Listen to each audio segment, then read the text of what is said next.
రామారావు గారు నమస్తే సార్. నమస్తే అమ్మా. Welcome to icon politics sir. Ramarao garu, పార్టీల్లో నెంబర్ టూ పొజిషన్ అనేది ఎప్పుడు కూడా చాలా కీలకం. ఓ. కానీ చాలా పార్టీలకు కూడా ఈ నెంబర్ టూ పొజిషన్ వల్ల ఇబ్బంది వస్తూ ఉంది. ఓ. ఎందుకంటే మనం ఈ రోజు కాదు, రామారావు గారి చరిత్ర తీసుకుంటే అప్పుడు నాదెళ్ల గారు కావచ్చు, ఆదిలాబాద్. నాదెళ్ల భాస్కర్ రావు గారు కావచ్చు, లేకపోతే తర్వాత చంద్రబాబు. దేవేంద్ర చంద్ర- చంద్రబాబు చంద్రబాబు. చంద్రబాబు గారు కావచ్చు, మళ్ళీ చంద్రబాబు గారు వచ్చినాక ఆయన పక్కనే ఉన్న దేవేంద్ర గౌడ్ గారు కావచ్చు. ఆ తర్వాత ఇప్పుడు వైఎస్ఆర్సీపీలో చూస్తుంటే మాత్రం డెఫినెట్ గా విజయ్ సాయి రెడ్డి గారు. అవును. ఎందుకంటే విజయ్ సాయి రెడ్డి గారు సార్ 2015 నుంచి 2019 దాకా పార్టీని నడపటంలో, జగన్మోహన్ రెడ్డి పార్టీని నడపటంలో, జగన్మోహన్ రెడ్డి వ్యవస్థ నడపటంలో మాత్రం కీలక పాత్ర పోషించారు. అవును. ఎందుకంటే ఎలక్షన్స్ ముందు కూడా క్యాడర్ అంతరిని కూడా సమాయత్తం చేసి ఉత్తేజపరిచి వాళ్ళందరినీ కూడా ఒక స్ట్రీమ్ లైన్ లో తీసుకొచ్చింది మాత్రం విజయసాయి రెడ్డి గారే. అలాంటి విజయసాయి రెడ్డి గారు ప్రభుత్వం వచ్చినాక మాత్రం జగన్మోహన్ రెడ్డి గారు ఇంటర్నల్ క్వార్టర్తో కొన్ని ఇబ్బందులు అయితే పడ్డారు. అవును. సో డెఫినెట్ గా ఈ రోజు ఆ ఇబ్బందులతో ఆయన బయటకు వచ్చారు. నిజంగా దీని అవును. వెనకాల జగన్మోహన్ రెడ్డి గారి ప్లాన్ ఉందా? ఎందుకంటే అందరూ అంటుంది విజయసాయి రెడ్డి గారు ఇప్పుడు బీజేపీలో జాయిన్ అవబోతున్నారు అని. అవును. ఎందుకంటే గతంలో నుంచి కూడా చూస్తా ఉన్నాం, ఏ పార్టీ అయినా ప్రతిపక్షం రాగానే వాళ్ళకి క్లోజ్ గా ఉన్న వాళ్ళని బీజేపీలో జాయిన్ చేస్తున్నారు. సో వాళ్ళు అవును. ఏంటంటే వీళ్ళకి వాళ్ళకి మధ్య ఒక వారధిలా పనిచేస్తారు అన్నది వాళ్ళ స్ట్రాటజీ అయి ఉండొచ్చు. అది మనం గతంలో చూసాం, ఇప్పుడు కూడా చాలా మంది అదే అంటున్నారు. ఎందుకంటే విజయసాయి రెడ్డి అనే మనిషి జగన్మోహన్ రెడ్డిని వ్యతిరేకించి బయటకు వస్తాడని మనం అనుకోలేం. ఇక్కడ అవును. కొంచెం ఘాటుగైన ఒక ప్రశ్న సార్. ఎందుకంటే జగన్మోహన్ రెడ్డిని బహిరంగంగా వ్యతిరేకించిన వాళ్ళు కానీ, ఆయన సీక్రెట్లు తెలిసిన వాళ్ళు కానీ చాలా మంది బతికుండటం అనేది చాలా కష్టం అని కూడా అంటా ఉంటారన్నమాట. ఎందుకంటే అవును. మనం పరిటాల రవి గారి కేసులో చూసాం, ఇంకొన్ని అలాగే మన వివేకానంద రెడ్డి గారి కేసులో చూసాం. సో డెఫినెట్ గా కొంతమంది ఎందుకు చనిపోతా ఉంటారు. సో అలాంటి ఏమన్నా కూడా జరగచ్చు నిజంగా అయితే. కానీ ఇక్కడ అలాంటిది ఏది కనపట్ల, ఇది ఏదైనా పెద్ద కుట్రలా అయితే కనపడుతుంది. మీరు ఎలా విశ్లేషిస్తారు సార్ దీన్ని? ఇక్కడ ఒక వింత రాజకీయాన్ని మనం చూడగలుగుతున్నాం. వింత రాజకీయం ఏమిటంటే జగన్మోహన్ రెడ్డి పెద్ద దిట్ట, మంచి మేధావి, రాజకీయ చతురుడు, ఏమి తెలియనట్టు కనిపిస్తాడు కానీ అహంకారపూరితమైన రాజకీయాలు చేయడంలో నెంబర్ వన్. ఇక్కడ విజయసాయి రెడ్డికి ఎవరు ఇవ్వనంత అంత ప్రిఫరెన్స్ ఇచ్చాడు జగన్మోహన్ రెడ్డి. కారణం ఫైనాన్షియల్ లింక్ ఆయనకు ఉండడం వల్ల. ఆయన తాలూకు సంపాదనే అది. మొదటి నుంచి రాజకీయాల్లో అనుభవం సంపాదించలేదు కానీ హౌ టు మేక్ మనీ అనేది సంపాదించాడు. ఆయన ఎంపీగా ఉంటుండగానే కొన్ని వేల కోట్లు సంపాదించుకోవడం జరిగింది. బెంగళూరు ప్యాలెస్లు ఇవన్నీ కూడా ఎంపీగానే సంపాదించుకున్నాడు. ఎక్కడ పడితే అక్కడ స్థలాలు, ఆస్తులు సంపాదించాడు. ఎంత సంపాదించారంటే ఆ, లెక్కలేనంత. ఈ వాజ్ ది యంగెస్ట్ ఎంపీ మాట అంత సంపాదనలో. అయితే ఇక్కడ ఏమైందంటే జగన్మోహన్ రెడ్డి రూలింగ్కి వచ్చిన తర్వాత అధికారం మొత్తం గ్రాడ్యువల్గా సజ్జల రామకృష్ణారెడ్డికి వెళ్ళిపోయింది. ఒక పక్క సజ్జల రామకృష్ణారెడ్డి, మరో పక్క పెద్దిరెడ్డి రామచంద్రారెడ్డి, కొంచెం ఏదో మాసు టైపులో కొడాలి నాని, తర్వాత విడుదల రజని, సజ్జల రామకృష్ణారెడ్డి వలన విడుదల రజని గారు ఇలాగా పంచుకున్నారు వస్తున్న ఆదాయాన్ని. ఈయన్నేమో విజయసాయి రెడ్డి గారిని ఉత్తరాంధ్ర ఇన్ఛార్జిగా పెట్టాడు. ఆయన పని ఆయన బాగానే చేశాడు. అంటే ఉత్తరాంధ్ర అంటే విశాఖపట్నం, విజయనగరం, శ్రీకాకుళం జిల్లాల్లో ఒక 4,000 ఎకరాల్ని మాత్రం ఆయన కష్టపడి సంపాదించాడు. ఎవరు? విజయసాయి రెడ్డి గారు.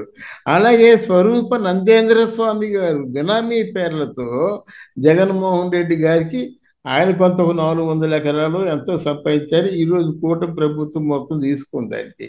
అయిపోయింది అనుకోండి.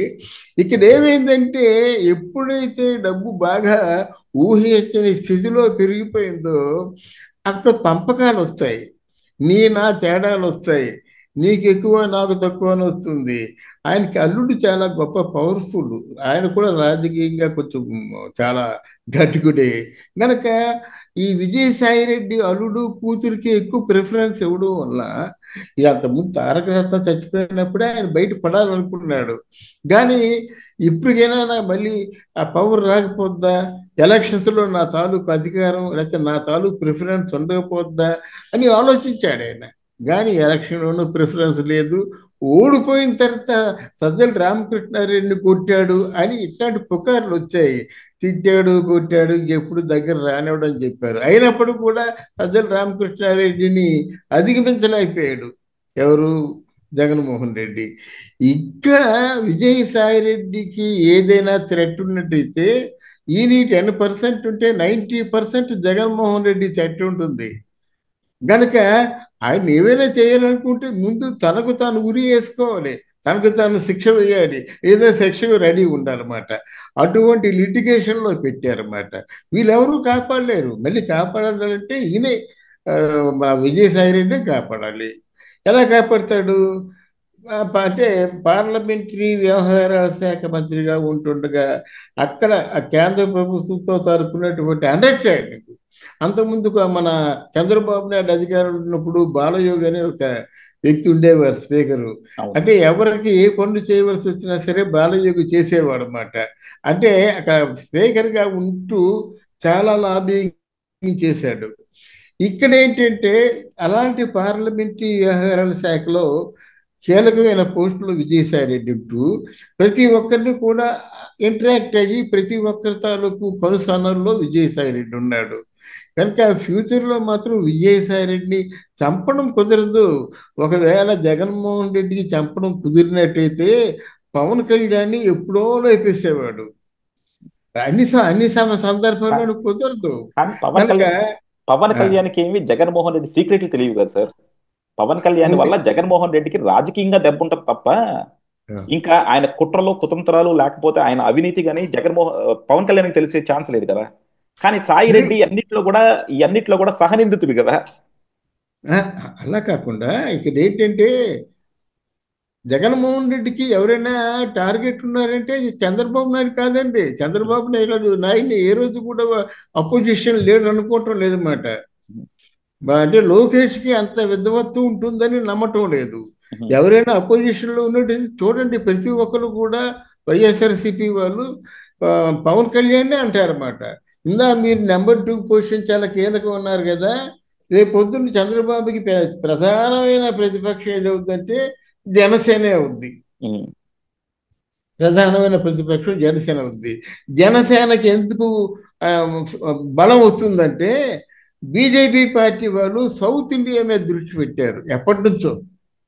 సౌత్ ఇండియాని కాంకర్ చేయలేకపోతున్నాం అని చెప్పేసి వాళ్ళ ఇంట్లో మ్యాప్లో ఆ సౌత్ ఇండియా ఎంటీగా ఉండిపోతుంది అన్నమాట. అక్కడ కాషాయం ఉండదు. అక్కడ సౌత్ ఇండియాలో ఏంటంటే తమిళనాడు, ఆంధ్రప్రదేశ్ అంటే వ్యవసాయం, తమిళనాడు అంటే ఏదో పారిశ్రామిక రంగం, ఇలా ఉన్నాయి తప్ప ఆ బీజేపీ పార్టీ కాంకర్ చేస్తుంది అనేటువంటి వాళ్ళ కలలుగానే మిగిలిపోయినాయి.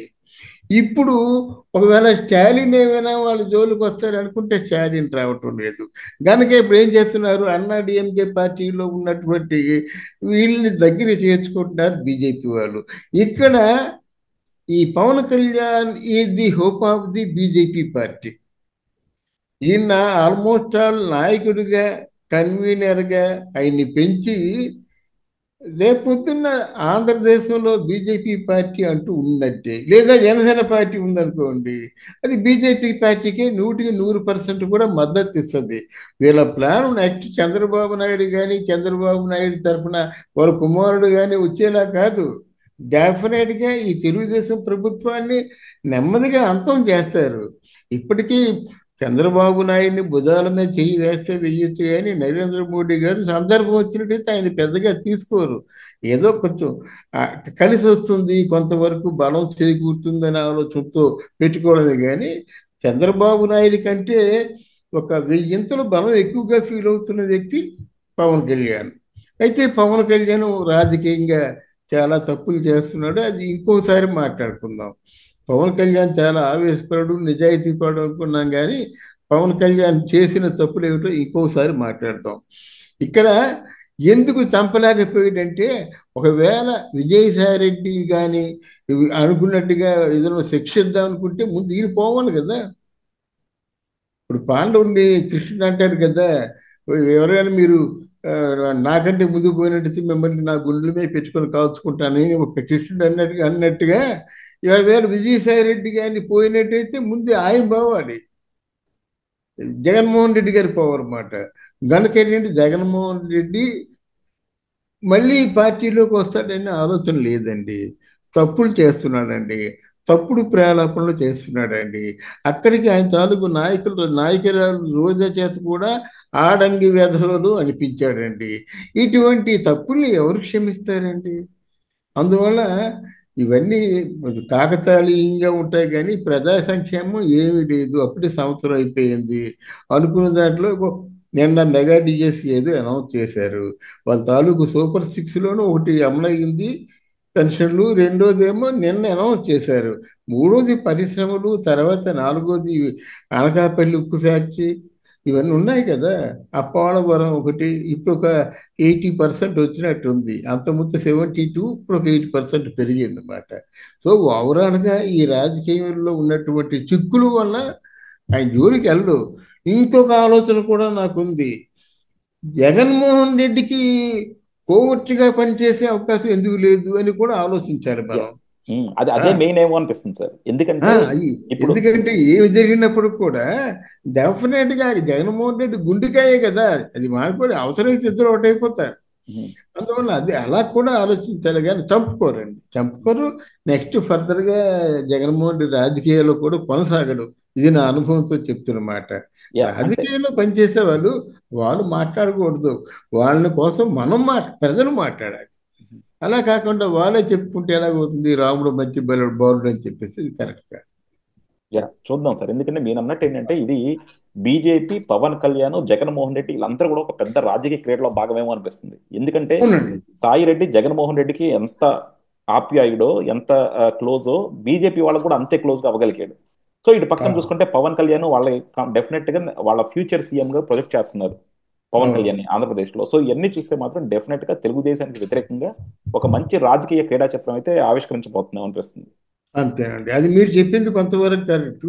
కానీ మళ్ళీ పవర్లో మాత్రం జగన్మోహన్ జగన్ రెడ్డి రాడండి. రాడు. ఎందుకంటే మీరు ఏదైనా ఒక వర్జిన్, ఏదైనా ఒక ఒరిజినల్ అంటే ఆయనకు ఒక ఆ, సత్యశీలత ఉన్న వాళ్ళని రాజకీయాల్లో నిలబడి ఎన్ని అవినీతి పనులు చేసినా ఉంటారు. కానీ అసలు ఆ బ్రాండ్ ఇమేజే వర్స్ట్గా ఉన్నట్టయితే వాళ్ళతో ఎవరు ఏం చేయలేరండి. పవన్ కళ్యాణ్ని ఆయన తెలిసినా తెలియకపోయినా మా నాయకుడు అంటున్నారంటే ఆయన మీద అట్లాంటి ఇమేజ్ ఉంది ప్రస్తుతానికి. ఇప్పుడు మొన్న ఏదో పాడేరు వెళ్ళారు, చెప్పులు లేవు, ఒక 400 చెప్పులు కొన్నాడు. ఇంకెక్కడికి వెళ్ళాడు, నీళ్ళు లేవు, 1 కిలోమీటర్ దూరం నుంచి నీళ్లు తెప్పించాడు. ఇలాంటివి కొన్ని ఏదో జనాకర్షణీయమైనటువంటి పనులు చేస్తున్నాడు కదా. This is all brand image. అది ఎలా ఉండాలి కానీ అది లేకుండా నేను ఎక్కడో అమెరికాలో మన గురించే మాట్లాడుకుంటున్నారని చంద్రబాబు నాయుడు అంటే ఆ మాట ఎంతమందికి కనెక్ట్ అవుద్ది? అదే. అది కాకపోతే ఇది కూడా ప్రజలకి అందుబాటులో ఉన్న పనులు కూడా చేసి ప్రజల చేత మంచి పేరు తెచ్చుకోవాలి. Okay sir. థ్యాంక్ యూ అండి. Thank you.